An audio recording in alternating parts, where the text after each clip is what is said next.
Basketball genius Brad Stevens has a philosophy: water finds its level. Syracuse men's basketball is the perfect example of that over the last 80 hours. On Saturday, euphoria, the Quadir-Copeland buzzer beater to take down Miami. But tonight, a total letdown. The Cuse got smushed by Florida State 85-69. It's the first home loss of the season. What happened? Is the season over? These are questions that we're about to tackle over the next 29 plus minutes. It's Orange Press Pass, and it starts right now.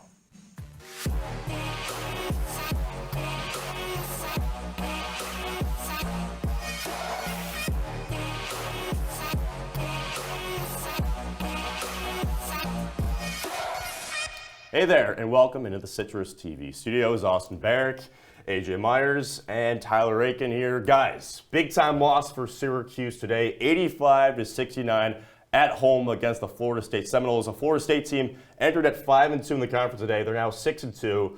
Pretty big win for them, but a big-time disappointment for Syracuse off of Saturday's big-time win. AJ, your first thoughts? Absolutely, Austin. You know, Syracuse had such a good game against Miami, and then tonight against Florida State, it all just falls apart. First half, it looked good. You know, they hung around with Florida State. It was a seesaw game, but that second half, you got to point to the backcourt. J.J. Starling and Judah Mintz had a really good first half, Tyler. The second half, J.J. Starling just had 2 points, and Judah Mintz, he carried the way with 16. The shooting percentage also, Syracuse only shot 40% in that second half. FSU shot 60%. AJ, you're talking about offense, but Syracuse allowed 50 points in the paint. Listen, a lot of Syracuse fans were disappointed with Naheem McLeod earlier in the season, and I'm a part of that crowd. I still don't think he is a great center, but he provides size. Malik Brown, he can't do it alone. He's 6'9". Benny Williams is not a true center. Peter Carey and Munir Hima haven't provided anything for Syracuse defensively. Someone else has to step up and stop opposing offenses inside. 50 points in the paint can't happen. Guys, it really seemed like throughout the night, Syracuse was just not big enough to handle Florida State's attack. Naheem McLeod, big absence as well. So let's take a look at how it all played out inside the JMA Wireless Dome tonight. Syracuse against Florida State. See the jump ball right there, 6'8". Malik Brown back in the starting lineup. Early on in this one, J.J. Starling, we get the kick out right here, drives down. Good aggressiveness out of him for the floater. 4-0 Cuse out of the gates. A couple minutes later, Jameer Watkins, you're going to hear his name a whole lot more. Strong and one for FSU. A few minutes after that, Darren Green Jr. off the swing pass connects from downtown. 12-11, the Florida State lead. Lob pass inside, knocked away by Justin Taylor. Here comes the Cuse on the fast break. Judah slams, just like LSU in transition. Later on in the first half, Syracuse back on the break. Starling to the rack, off the glass, and in. And then finally here in the first half, Starling, we really liked this drive when we were watching it live. Stayed to the course and got the jump on the baseline, the and one. Cuse on top by 1 point at the halftime break. Second half action now, Mintz, nifty pass, two-hand flush for Malik.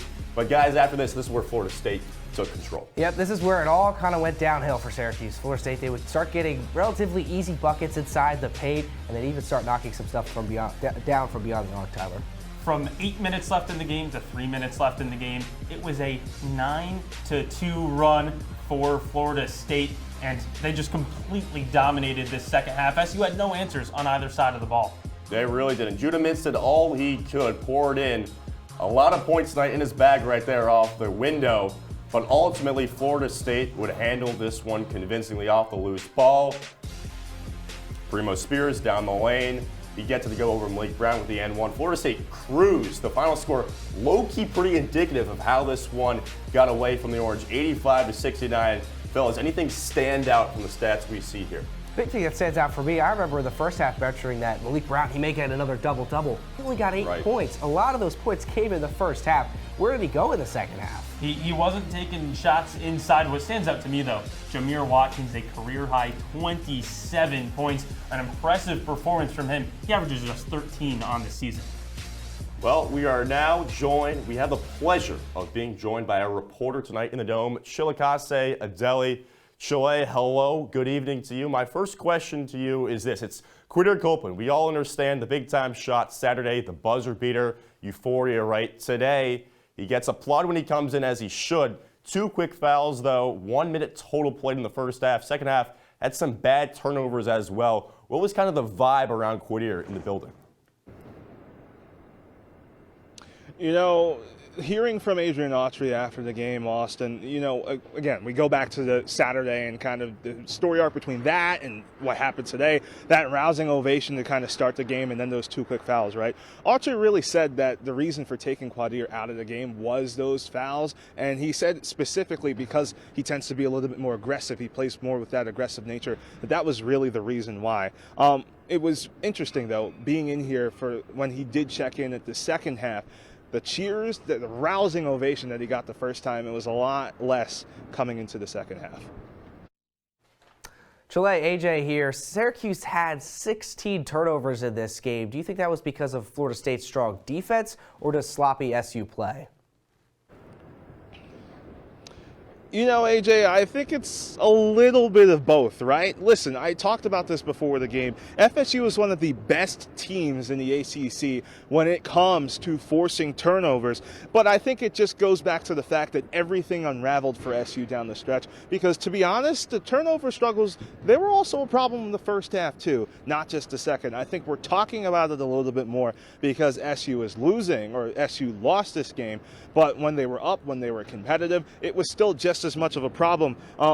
They were still turning the ball over, and it just all fell apart. I think it comes back to the idea that this team just lost gas, and Adrian Autry talked about it after the game, right? It just slowed down everything. They just got beat, and you saw it in the paint. They were getting absolutely manhandled down there, and I think that's what led to them falling this game.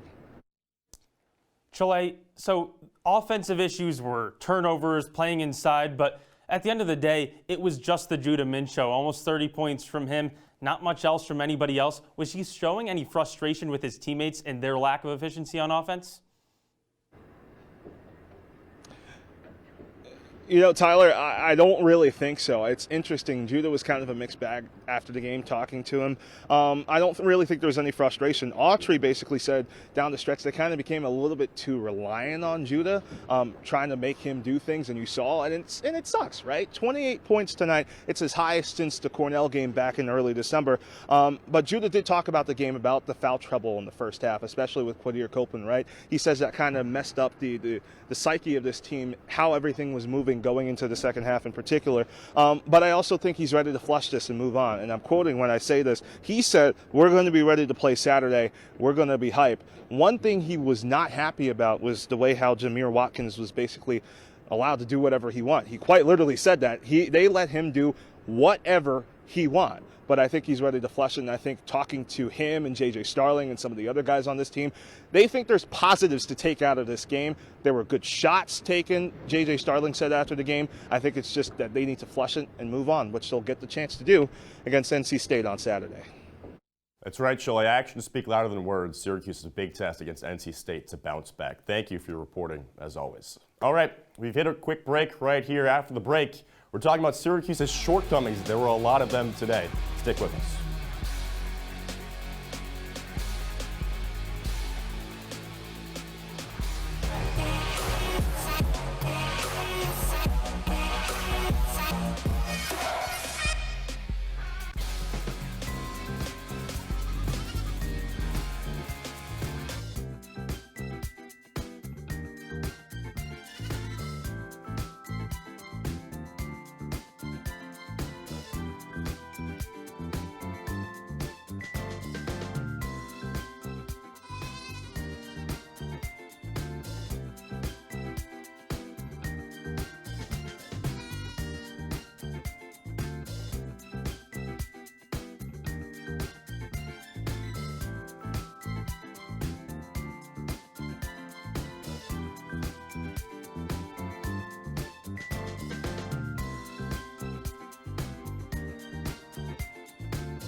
Welcome back into Orange Press Pass. AJ Myers, Tyler Aitken, Austin Barach here, breaking down a brutal loss for Syracuse today in the Dome. 85-69 at the hands of the Florida State Seminoles. Guys, a lot to not like about this game from the Orange perspective right here. We were watching this game. We were frustrated. AJ, a lot of missed opportunities for this team from the foul line, the three-point land, and a lot of turnovers as well. Absolutely. Chile just alluded to this when we spoke to him. But SU, the turnovers were not just a problem in the second half. They had 8 in the second half, but they also had 8 in the first half. The key difference is Florida State had 2 points off those turnovers in the first half. Second half, Tyler, 10. That's not necessarily what decided the game, but it was a big factor, and it's an area where Syracuse can't afford to turn over, especially against ACC teams. Yeah, turnovers are giving an opponent free chances, and Syracuse also didn't take opportunity of its own free chances. I mean, you look, 11 of 19 from free throws on the free throw line in the first half, and Syracuse could have been up by a lot more than just 1 point. It could have been a 5, 6, 7-point game. That completely changes the second half. Cuff just made 50% of his free throws. Starling was just 50% at the stripe, and Judah Mintz. 10 of 15 doesn't sound too bad, but for an 80% shooter, that's not enough. Guys, there's at one point in the second half where Benny Williams missed a point-blank dunk, and Florida State dunked the ball right home, a 4-point swing right there. Frustration for Syracuse all around. Other big-time frustration point, the Cuse shooting from beyond the arc, just 1 of 14, Tyler. Obviously something that has to change going forward. Absolutely. I mean, this was a historically bad three-point shooting performance from Syracuse. The last time Syracuse made just 1 3-point shot in a game was 2018. That was in an NCAA tournament game against Michigan State. But guess what? At least Syracuse won that game 55-53. That was a team that was built to play without shooting. This team needs to hit shots, and it clearly wasn't tonight.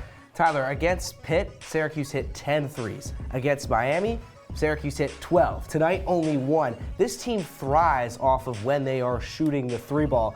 Tonight, they just couldn't produce anything from beyond the arc. And on top of the missed opportunities, you have to point to the three-point ball and just not sinking for Syracuse tonight, Austin. You see that big number right there, guys, for Starling, 0 for 5 shooting on Saturday, just 3 days ago. 6 of 10. Where was that today? It always seems like whenever he's missing, that hitch that he has just looks a lot worse. But the other guy that was mentioned on the graphic there on the right side, Judah Mintz, I mean, 28 points for him. He played pretty well today. AJ, how would you assess his overall performance? All right, this may sound like a crazy take here, but Tyler, Judah Mintz had a great game. He scored a lot of points. He scored 28. That's great. But in Syracuse's last 2 games, Miami, Pitt, he didn't score. He was held under the 15-point mark. Syracuse won those games. I almost feel that Syracuse plays better when Judah Mintz is more of a distributor, when he's close to getting that triple-double, when he is more of a point guard.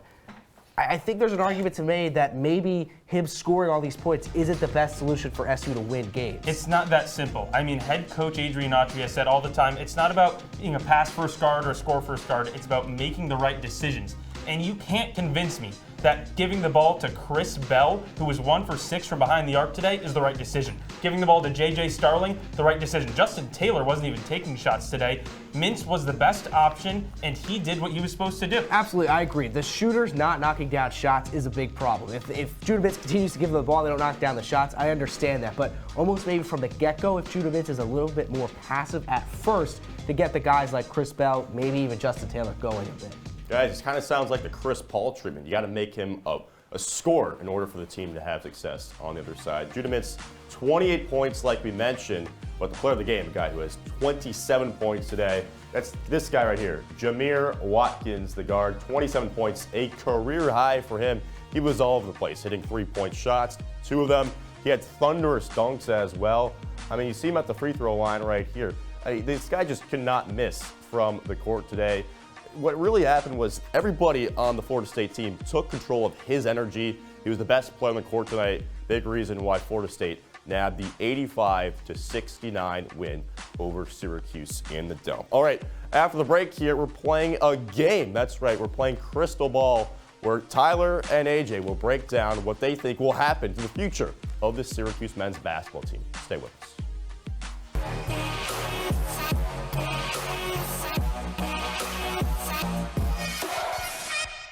Welcome to an excellent episode of Live from Studio B.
Hey there, Orange Press Pass rolls along here. Austin Barach, AJ Myers, Tyler Aitken.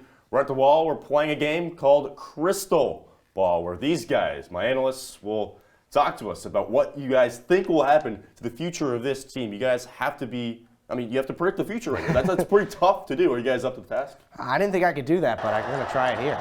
All right, so the first question we have right here, obviously big disappointing game, visceral reactions. Did this game destroy Syracuse's shot at the NCAA tournament? I know everybody likes to talk about that. AJ, did it? My crystal ball is not looking too pretty here, Austin. I think it did, Tyler. I just think the 1-5 in quad 1 is not good enough. And then also you have bad losses to Duke, UNC, Virginia. And you have to remember, against Miami, this team won without Miami's best player, Norchad Omier, and they won on a buzzer beater, Tyler. The wins just aren't convincing enough in big ACC moments. And then this Florida State loss is a big loss. It's not a good loss. The thing with Syracuse is that there aren't many more opportunities for big resume building wins. The Orange don't have one yet. What I saw today on the court was a team that it just can't beat the UNCs of the world, the Clemsons of the world. And other than those two teams, there's no resume boosting wins left. And a Florida State loss tanks that resume even more for Syracuse.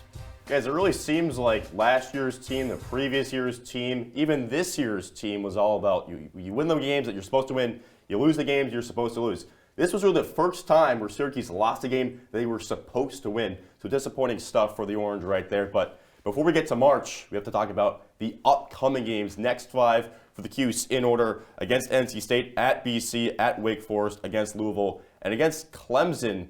Tyler, I go to you here. What's your record prediction for Syracuse over these next 5 games? I'm going to go 2-3. So with Syracuse, that Saturday game seems to be another downer to me. This NC State team also 5-2 in the ACC, just like today's opponent Florida State was. And so I don't really have too much confidence there, AJ. Then after that, a road game against a weaker Boston College team. Syracuse has won 11 straight historically against the Eagles, so I'm pretty confident there.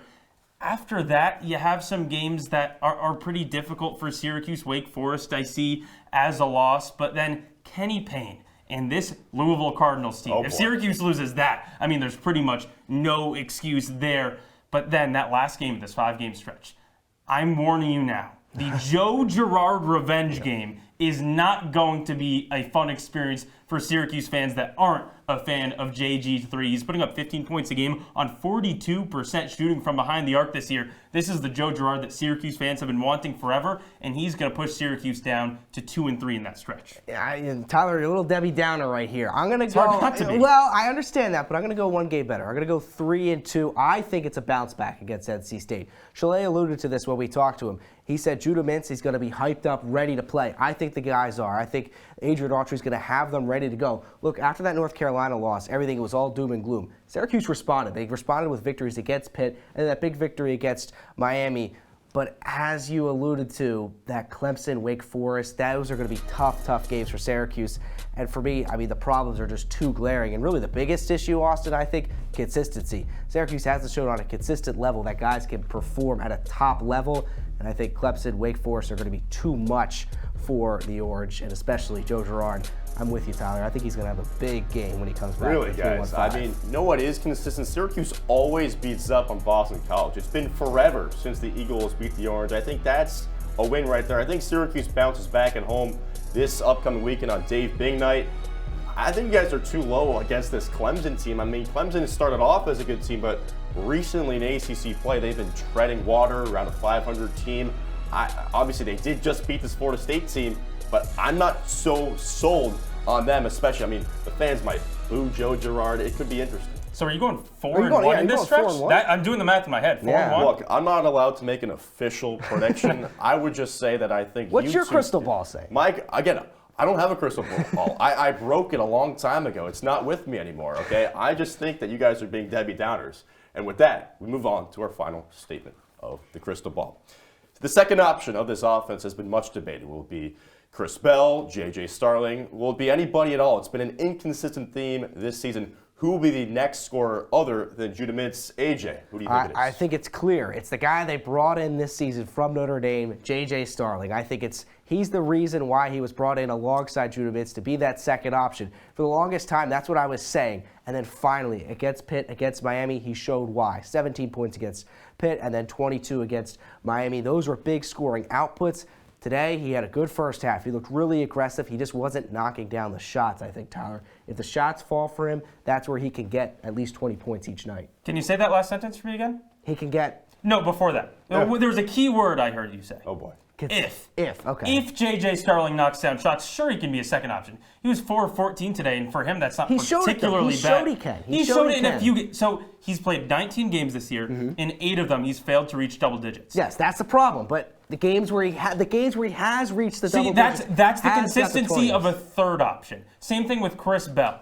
They are third options on a team. Neither of them have proven to be second options of a team. Consistency is what gets you that title of second option. I think absolutely. Consistency is Syracuse's biggest problem. It's been all year. Judah Mintz has really been the only player that you can bank on having a good game each night.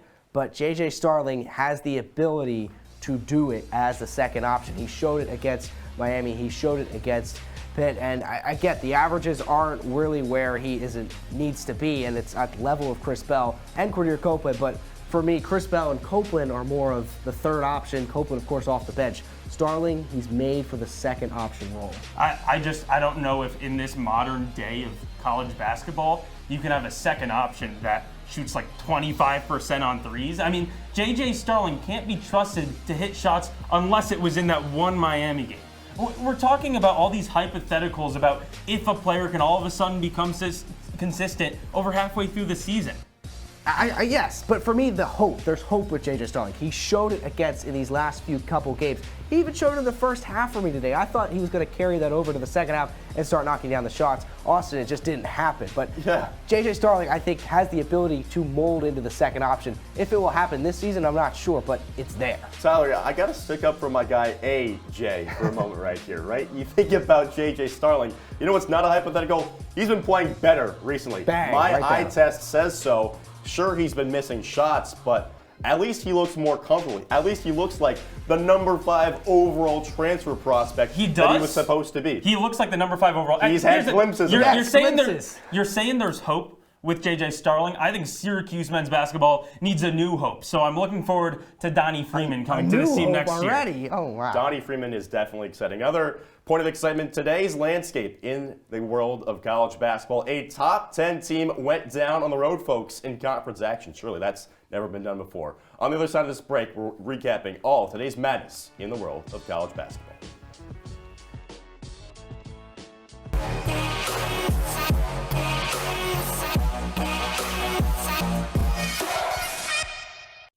One in 3 adults has pre-diabetes. That means it could be you, your favorite brother, your other brother, you, your football buddy, your football buddy, you, your plumber, Breathe right into your foot. your plumber's masseuse, Yes. you, your dog walker, your cat jogger.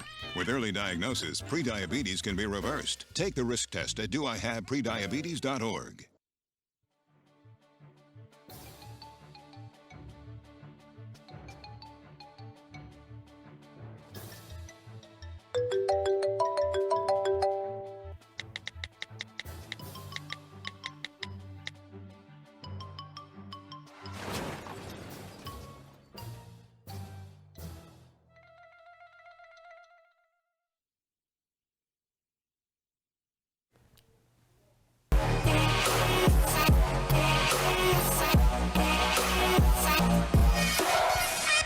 Closing up shop here on Orange Press Pass. Austin Barach, AJ Myers, Tyler Aitken here. Syracuse losers today 85-69 against Florida State, but we've discussed that at length already. So to brighten us all up, let's take a look at some other scores around the nation today.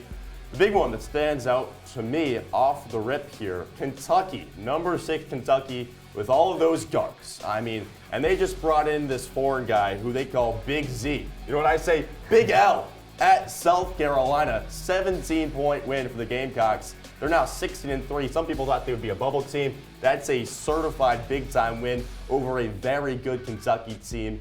AJ, what else sticks out from the score? I'm going to lean towards the ACC, and we talked about Boston College, how they can't seem to beat Syracuse, and they nearly beat Virginia Tech tonight, but I think it's always good to look at those other ACC scores, Tyler, because they're important. While those other ACC scores are very important, earlier I did say that Syracuse has no more opportunities for big wins, but SU did sweep Pittsburgh. And if the Panthers can keep stacking wins, like a solid 8-point win over Georgia Tech, then maybe those 2 wins against Pitt become somewhat impressive. Not a resume-boosting win, but a little bit better. One of them will be quad 1. I don't know how much you take stock in the net rankings. I hate the net rankings so much, and I used to hate Blake Hinson, but I got to admit, that picture was cold when he stood up to the camera crazy the other day on Saturday night. That was really, really cool stuff. When you look at the whole landscape here of the ACC, you said it right, Tyler. Pitt is down in the basement. You don't see him right here at the top. North Carolina, I mean, UNC is a legitimate national title caliber team. The roster is built really, really well. Tyler, I see the Tar Heels running away with this conference.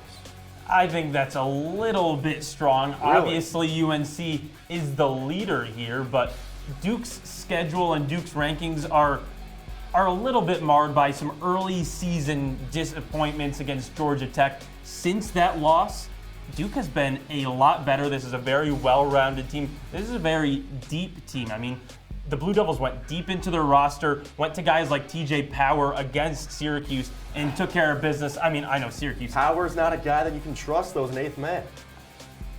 I guess not in your opinion, but he's done pretty well for Duke, 14-4. AJ? And then, of course, Syracuse was nestled right in the middle of those ACC standings, and above them was NC State. Yes. And I agree with you, Tyler, here. They are looking a lot like Florida State. They're really good in the ACC. This is going to be another really, really tough test. Yeah, for guys, Syracuse. so last year, the Big Top entering this matchup, can Syracuse finally get a win against a top 25 team? They did so. They beat NC State at home. DJ Burns was good in that game. Jesse Edwards, her old friend, made his first career three-pointer. Tyler, if you have a lean in this one, what's your lean right now for this big-time clash Saturday night? I mean, I said it in the last part of the show. This is a pretty easy win for NC State, in my opinion. DJ Burns will feast inside. All right. AJ, got a prediction? I mean, for NC State, I think Syracuse can pull it away. All right, guys. Well, refocusing back to today's game, 69-85. 16-point loss for Syracuse. AJ, your final thoughts? Yeah, it's going to allude to what I just said. I think Syracuse, if they can pull it off against NC State, Tyler, it's whether or not this team can bounce back. You just hit a buzzer beater against Miami, and then tonight, it's not that Syracuse came out flat, but the second half, it is interesting to say. Adrian also said the team ran out of gas. Maybe that Miami game was, a lot on this. It is a young team. Perhaps that was a little bit much for this team, but can they respond on Saturday? Well, I want to finish where I started, and that's inside. Syracuse cannot win games allowing 50 points in the paint. And Florida State's not even particularly dominant inside. There are centers coming up for Syracuse. You think about guys like P.J. Hall, Armando Bacot. It's going to be tough for Malik Brown. All right, good stuff as always, gentlemen, breaking down today's game. Tyler Aitken, AJ Myers, Austin Barach, for everybody involved, the entire producing staff, thank you for watching this episode of Orange Press Pass.